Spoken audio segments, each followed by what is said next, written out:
प्रदूषण से लोगों को कब तक राहत मिलेगी। आगे बढ़ते हुए एक बड़ी खबर आ रही है, उसका रुख करेंगे। इस वक्त की जो बड़ी खबर आ रही है आपको बता दें, चंडीगढ़ से बीएससी की मीटिंग से जुड़ा हुआ बड़ा अपडेट, जहां पर आपको बता दें 3 दिन का होगा विधानसभा सत्र। ये बड़ी जानकारी आपको दे रहे हैं। सीएम नायब सिंह सैनी ने ये जानकारी दी है। इस बार जो सत्र 13 नवंबर को शुरू होने वाला है वो 3 दिन का सत्र रहेगा। 3 दिन का सत्र बुलाया गया है। तो बिजनेस एडवाइजरी कमेटी की जो मीटिंग है उससे जुड़ा हुआ बड़ा अपडेट निकलकर सामने ये आ रहा है कि 3 दिन सत्र चलने वाला है। ये बड़ी जानकारी, बड़ा अपडेट आपको दे रहे हैं चंडीगढ़ से। ये बड़ा अपडेट, जहां 3 दिन का सत्र इस बार का रहेगा, ये स्पष्टता हो चुकी है बीएससी के मीटिंग में, जिसकी जानकारी मुख्यमंत्री नायब सिंह सैनी ने दी है। 13 नवंबर से विधानसभा का सत्र बुलाया गया है, जो कि 3 दिन का सत्र रहने वाला है। तो चंडीगढ़ से ये बड़ी जानकारी आप तक पहुंचा रहे हैं। बीएससी की मीटिंग से जुड़ा हुआ ये बड़ा अपडेट है। और बीएससी की जो मीटिंग है उसमें ये स्पष्टता हुई है कि 3 दिन का सत्र चलने वाला है। सत्र की अवधि 3 दिन की रहेगी।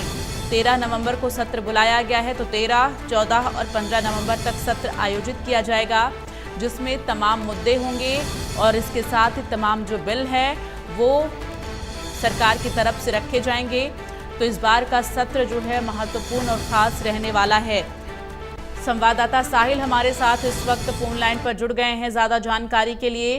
साहिल, बीएससी की मीटिंग से जुड़ा हुआ अपडेट जो सामने आया उसमें 3 दिन सत्र अवधि जानकारी ये मिल रही है, 3 दिन का सत्र बुलाया गया है, और क्या कुछ अपडेट है आप बताएं।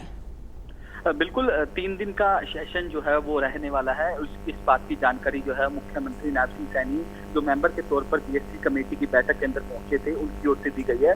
और साफ तौर जो है बैठक फिलहाल खत्म हो चुकी है और जो पहले जो संभावित शेड्यूल जारी किया गया था तो उस पर मोहर लगा दी गई है। तो हरियाणा विधानसभा का सेशन जो है वो 3 दिन का रहने वाला है। 13 तारीख से विधानसभा सेशन की शुरुआत जो है वो होने वाली है। 13, 14 और 18 को जो है 3 दिन का सेशन जो है वो चलेगा। पहले दिन राज्यपाल का अभिभाषण जो है वो देखने को मिलेगा और मुख्यमंत्री की ओर से कहा गया कि जितना बिजनेस है उसी के अनुसार जो है ये जो सेशन जो है वो रहने वाला है। और अपनी बिल्कुल, ऐसे में ये सत्र इस बार कितना ज्यादा खास रहने वाला है? कौन कौन से मुद्दे इस बार सत्र में उठ सकते हैं? जैसे कि अभी लगातार साहिल प्रदूषण जो है वो काफी ज्यादा वायु प्रदूषण बढ़ गया है। हरियाणा के कई ऐसे जिले हैं जो इस वक्त जहां पर वायु गुणवत्ता निम्न श्रेणी में, ऐसे पराली जलाने का मुद्दा और क्या कुछ मुद्दे उठाए जा सकते हैं सत्र के दौरान? बिल्कुल, जो विपक्ष है उनकी ओर से तैयारी कर ली गई है। इस बात का इंडिकेशन पिछले दिनों भूपेंद्र सिंह हुड्डा जो पूर्व मुख्यमंत्री है उनकी ओर से दे दिया गया था। उनका साफ तौर पर कहना था कि इस बार का सेशन जो है वो काफी हंगामेदार जो है वो रहने वाला है। दूसरी तरफ इनेलो की ओर से भी 8 ध्यानाकर्षण प्रस्ताव जो है वो दिए गए हैं, चाहे वो पराली का मामला हो, डीएपी खाद का मामला हो। तो तमाम तरह के मुद्दे जो है इस बार विपक्ष जो है विधानसभा सेशन के अंदर उठाने वाला है। तो हंगामेदार सेशन जो है वो इस बार रहेगा और तमाम तैयारियां जो है वो सत्ता पक्ष की ओर से भी कर ली गई है, ताकि जो विपक्ष को जवाब जो है वो करारा दिया जाए। तो इसको लेकर लगातार अब बैठकों का दौर भी जारी है। बीएससी की बैठक खत्म हो चुकी है। बीएससी की बैठक के अंदर फाइनली मोहर लग चुकी है कि 3 दिन का सेशन जो है वो रहने वाला है। नायब सिंह सैनी जो मेंबर के तौर पर इस बैठक के अंदर शामिल हुए थे उनकी ओर से पुष्टि कर दी गई है कि 3 दिन का ही सेशन जो है वो विधानसभा का रहेगा। 13, 14 और 18 तारीख को जो ये सेशन रहेगा, क्योंकि 15, 16 और 17 की छुट्टी जो है वो है। तो 3 दिन का सेशन जो है वो रहने वाला है। तो फिलहाल अब तमाम जो पार्टियां हैं, चाहे वो इनेलो की बात की जाए या कांग्रेस की बात की जाए, बीजेपी की बात की जाए, तो सेशन से पहले इनकी बैठक जो है वो इंटरनल होगी। विधायक दल की बैठक, अनौपचारिक बैठक जो है वो दोनों पार्टियों की होगी।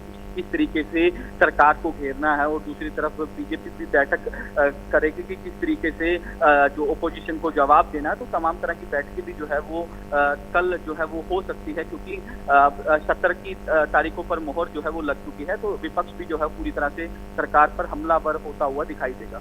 बिल्कुल, और साहिल देखिए, ये तो हमने विपक्ष की बात की, विपक्ष क्या कुछ मुद्दे उठा सकता है, लेकिन इसके साथ ही प्रदेश हित और जनता के हित के लिए सरकार की तरफ से क्या कुछ बिल पेश किए जा सकते हैं, क्या कुछ बड़ा निर्णय लिया जा सकता है? साहिल, आवाज मिल पा रही है आपको? तो साहिल से संपर्क टूट गया। फिलहाल तमाम जानकारी के लिए साहिल बहुत बहुत धन्यवाद आपका। बाबा था? देखिए ऐसा क्योंकि उनका विषय है, मैंने कहा है कि ये हमारा विषय नहीं है, ये विपक्ष का उनका अपना इंटरनल मामला है, वो किसको नॉमिनेट करेंगे किसको नहीं करेंगे, जो भी आए उसको। सर विपक्ष की ओर से कहा भी गया कि आगे बढ़ाया जाए, क्योंकि कई बार ये कहा जाता है कि सेशन जो है वो कम समय है और उनके जो मुद्दे हैं वो जो देखिए जितना बिजनेस है उसी बिजनेस के अनुसार ही हाउस चलेगा। हाँ। अगर बिजनेस और आएगा तो और चलेगा। तो फिलहाल 3 दिन का महाराष्ट्र दौरा भी रहने वाला है सर आपका, अभी जा रहा हूँ। किस प्रकार से सर रहेंगे सर? नहीं देखिए आज पूरे देश के अंदर मोदी जी की गारंटी के ऊपर लोग विश्वास कर रहे हैं। महाराष्ट्र झारखंड के अंदर भी भारतीय जनता पार्टी आदरणीय मोदी जी के नेतृत्व में बहुत बड़े मार्जिन के साथ वो जीत करके हरियाणा का इम्पैक्ट जाएगा सर? हरियाणा में जिस तरीके से बहुमत मिला है वो इम्पैक्ट वहाँ पर भी देखते हैं? नहीं देखिए सभी इम्पैक्ट देखने को मिलते हैं। तीसरी बार केंद्र में सरकार नरेंद्र मोदी जी के नेतृत्व में बनी है, उसका भी इम्पैक्ट है। और जहाँ जहाँ चुनाव हो रहे हैं वहाँ पर भारतीय जनता पार्टी को बड़ा समर्थन मिल रहा है।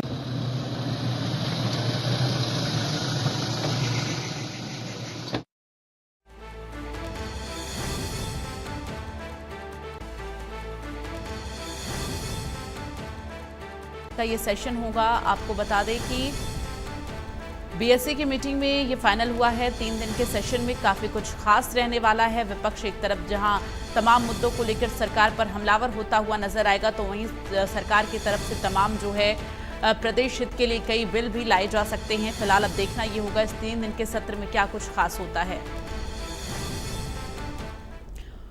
और चलिए इन खबरों के साथ इस बुलेटिन में फिलहाल